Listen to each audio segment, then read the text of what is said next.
Hey everyone, it's Rob B here. You are listening to the Property Podcast. Rob D isn't here, but that is because we have another guest on who's going to bring us massively up to date on what is happening in the mortgage market. I learned a lot from this one. You will too.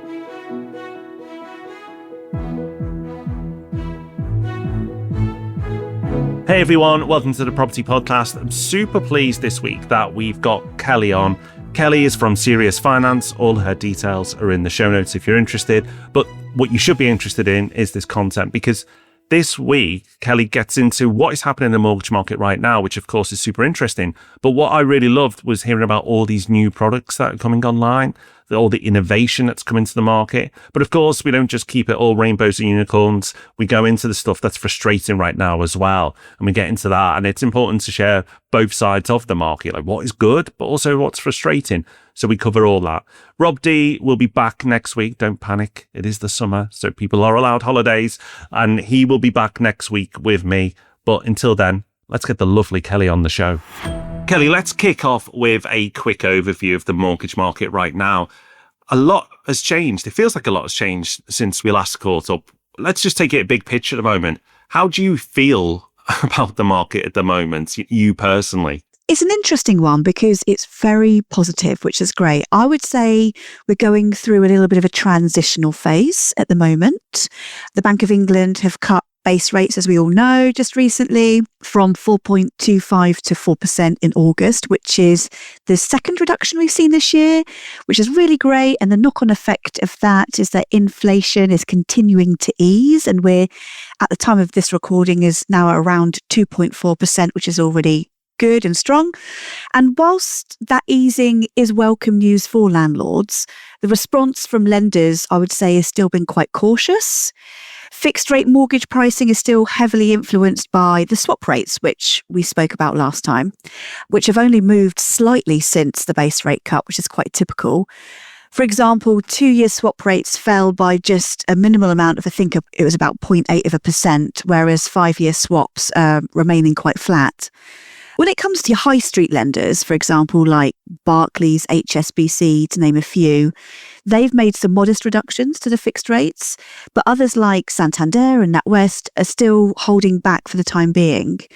But these lenders are like dominoes and are in competition with each other. So it's likely the knock-on effect will see further reductions very soon.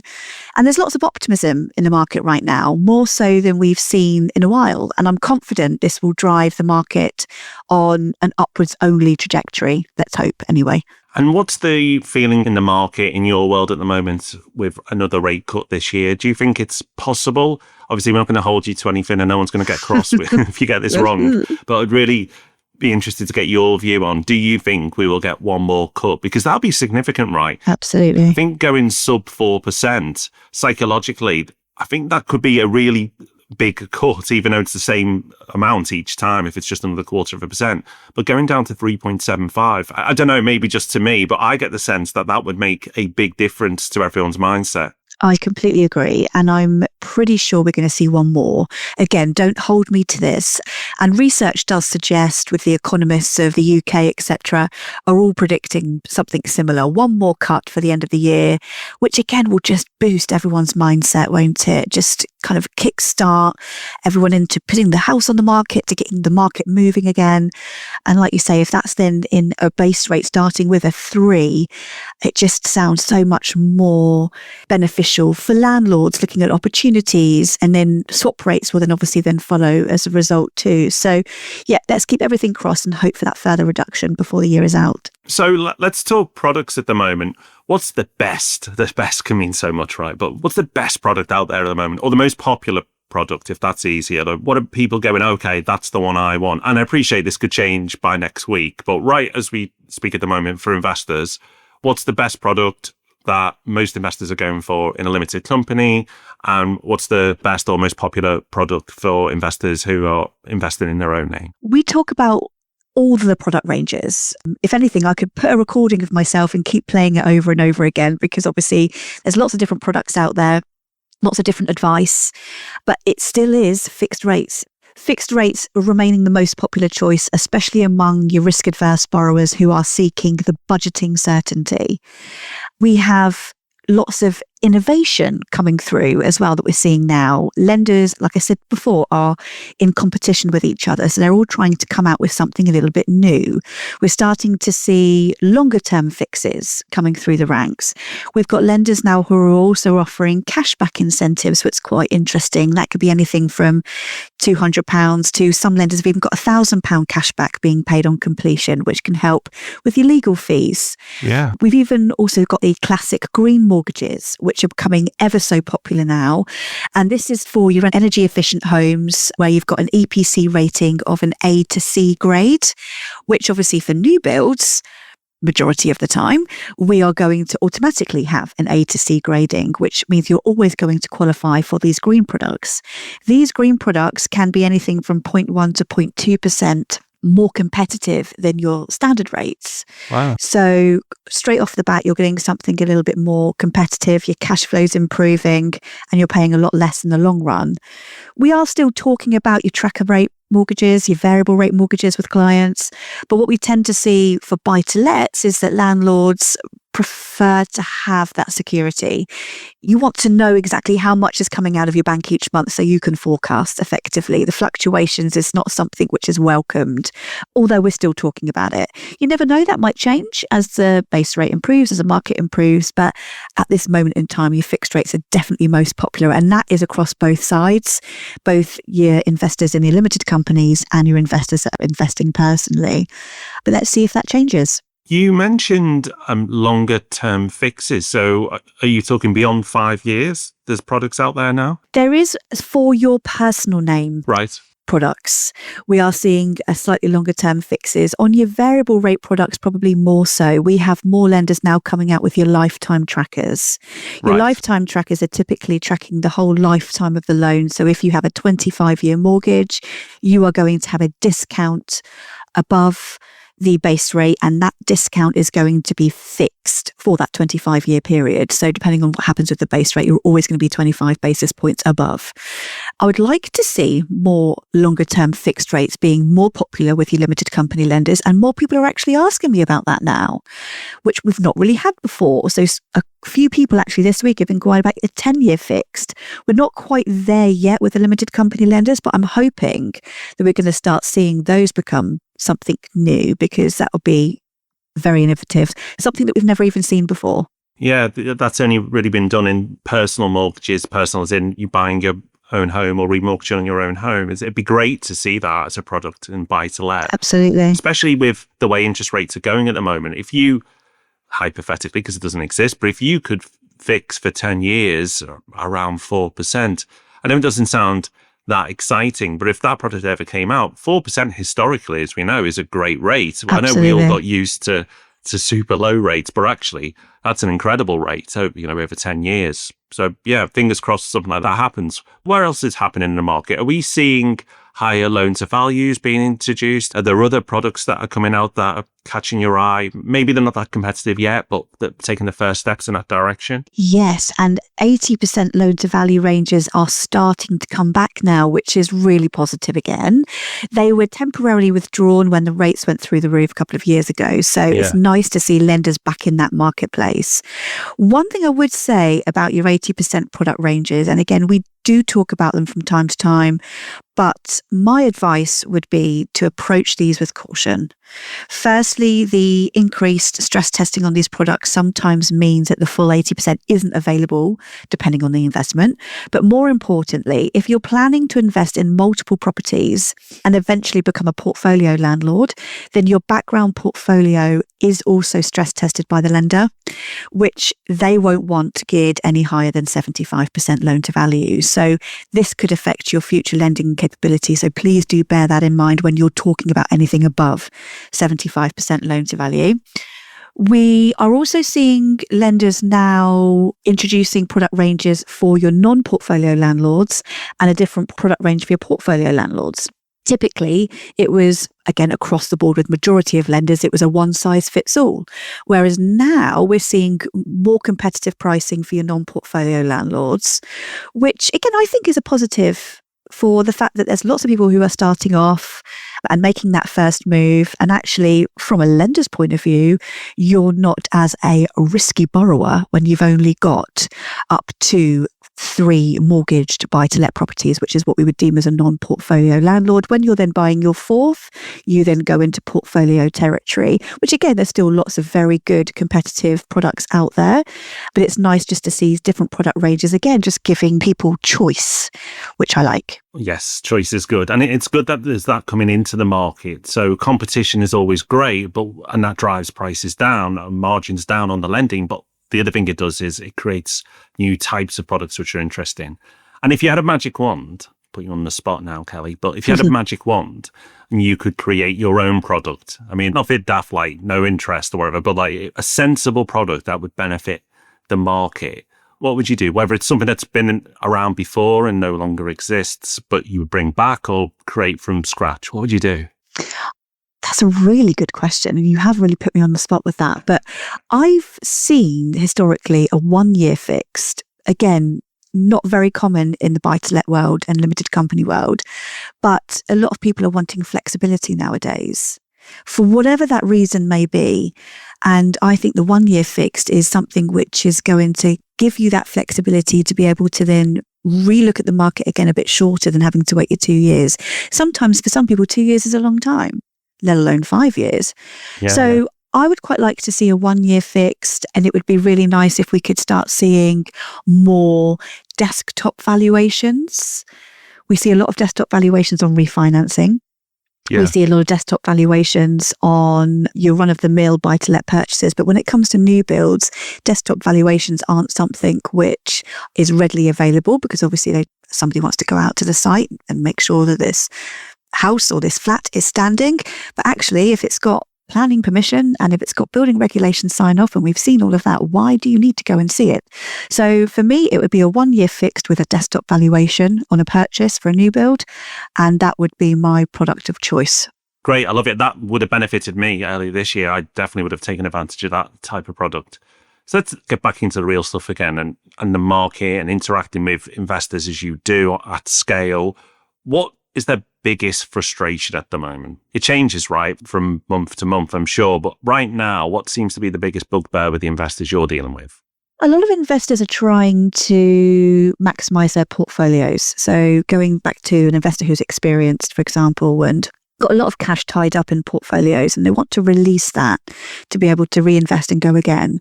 But the problem we're seeing is that because they're on such healthy rates from previously, some of the products are failing the affordability test, so we're not actually able to draw out as much equity as possible we could have done perhaps 2 years ago.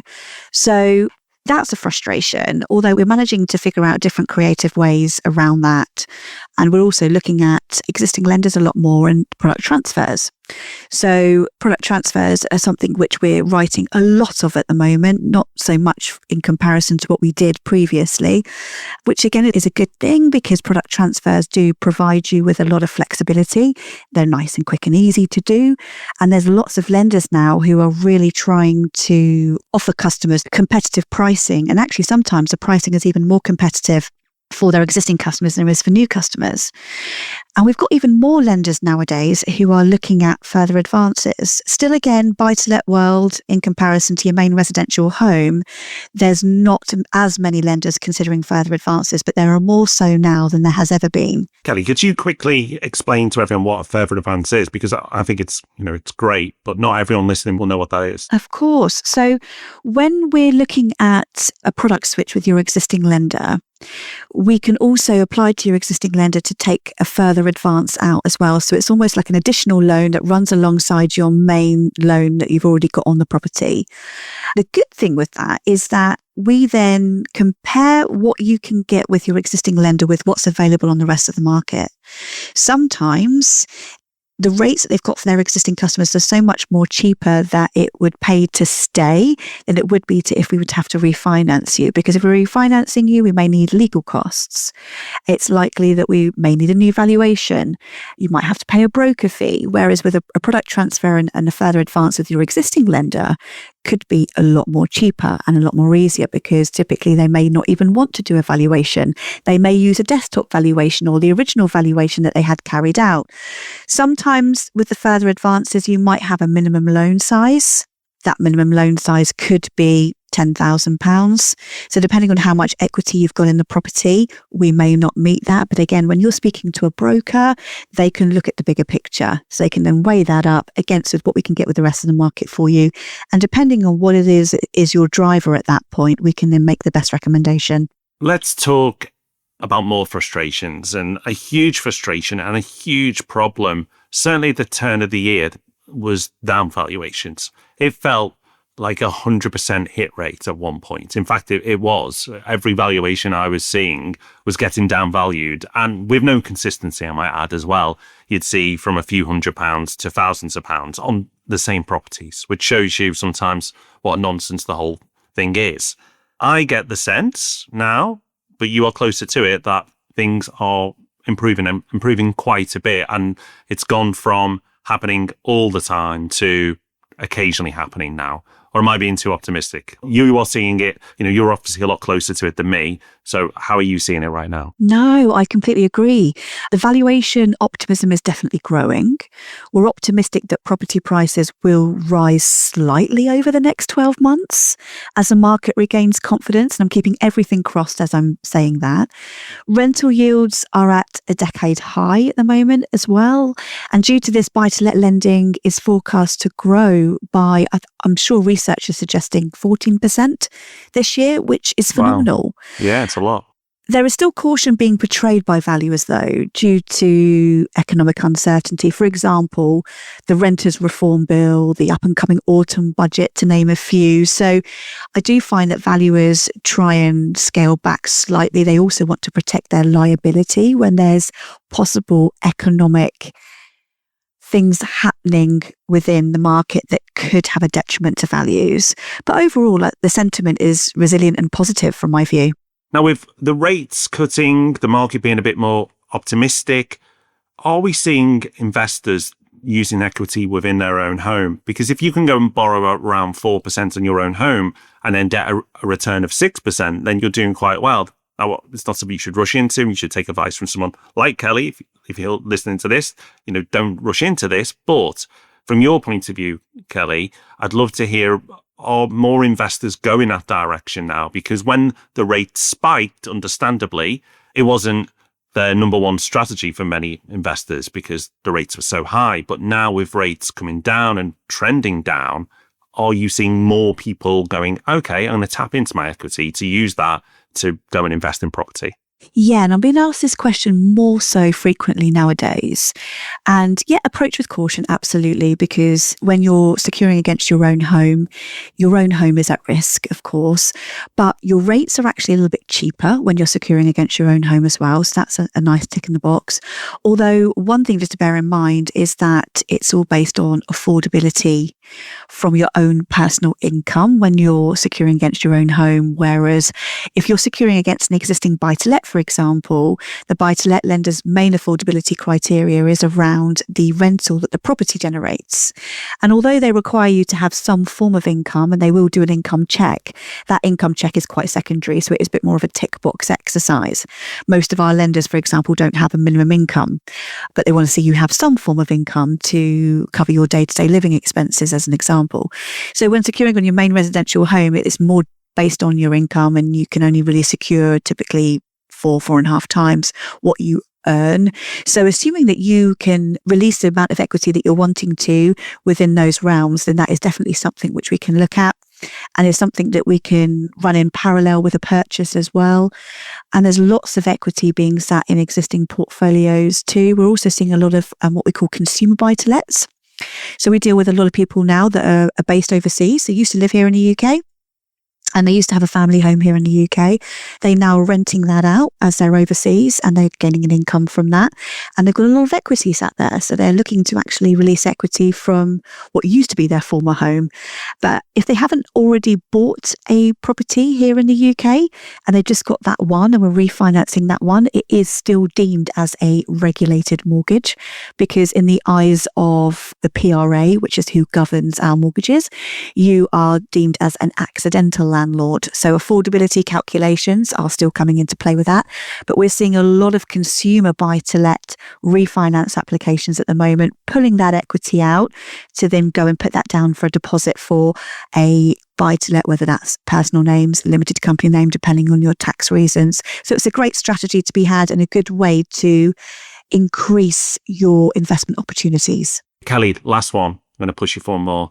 And again, not an easy one to finish on, but what's the smartest move right now for investors to be making in this current market? So this piece of advice would change again week to week, but right now, where the market's at, what's the smartest move investors can be making? My suggestion would be to be prepared. Like the scouts. Like the scouts, absolutely. Be prepared. If you're going into a purchase with blind vision, then you are going to come up against hurdles. At the end of the day, you are investing in property, and that does come with risks and many rewards. Be prepared with regards to your paperwork. We are going to want to see as part of an application where your funds have come from, and we are going to want to see the origination of those funds. If you feel that that's a complex journey, speak to a broker at the outset before you're even thinking about your investment, and making sure that all of these questions are asked and answered. Make sure that you've got all of your bank statements ready to hand, because it's likely most lenders are going to want to see your mortgage statements, your bank statements, your ID. If you're investing in a limited company and it's going to be a new limited company for you, that's absolutely fine. All lenders are happy to lend to brand new limited companies, because ultimately you as the shareholder and the director are acting as the guarantor to the loan by way of signing a personal guarantee. So ultimately, we're going to be carrying out a small due diligence on you as the guarantor, and we'll be lending to the brand new limited company. But be prepared. Get that limited company set up now rather than later. Make sure you've got the correct SIC codes on the incorporation, which shows that your limited company is a property-only company. Again, that opens up all of your doors to the whole of the limited company market. Get your limited company bank account set up. Sometimes there can be delays with business banks getting bank accounts set up, so let's get that done early. If you have all of that done and you then go ahead and put an offer in on a property, have a reservation accepted, you are then ready to go. If it's something that's off plan, you may not need to be ready to go right here, right now. But if the exchange is imminent, you're going to need to have all of that paperwork ready. So just be prepared, get all of the ducks in a row, and then you are destined for success. Love it. Love it, Kelly. It's so true that, I'll say in a different way, property investing can be occasionally a pain in the bum. It can. But it's not buying a bar of chocolate from the newsagent. It's buying a home that someone's going to live in and someone's going to give you a lot of money to purchase it with. Absolutely. But it's all for the long term, something that can change your life in an incredible way. So it shouldn't be easy, because if it was easy, it would be too good to be true. But that's not what property is. Property is work, and it is amazing, but it also is work, and both are true, and that's okay. I couldn't agree more. Kelly, thank you so much. We really appreciate having you on. It's been a great episode. It's awesome. Thank you so much for having me. A huge thank you to Kelly for coming on to the pod this week. I've certainly learned a lot this week, and I'm sure you have too. Next week, we'll be back with another pod. Rob D, of course, will be back joining me. I can't wait for that. But until then, you wonderful people, take care, have fun. Bye-bye.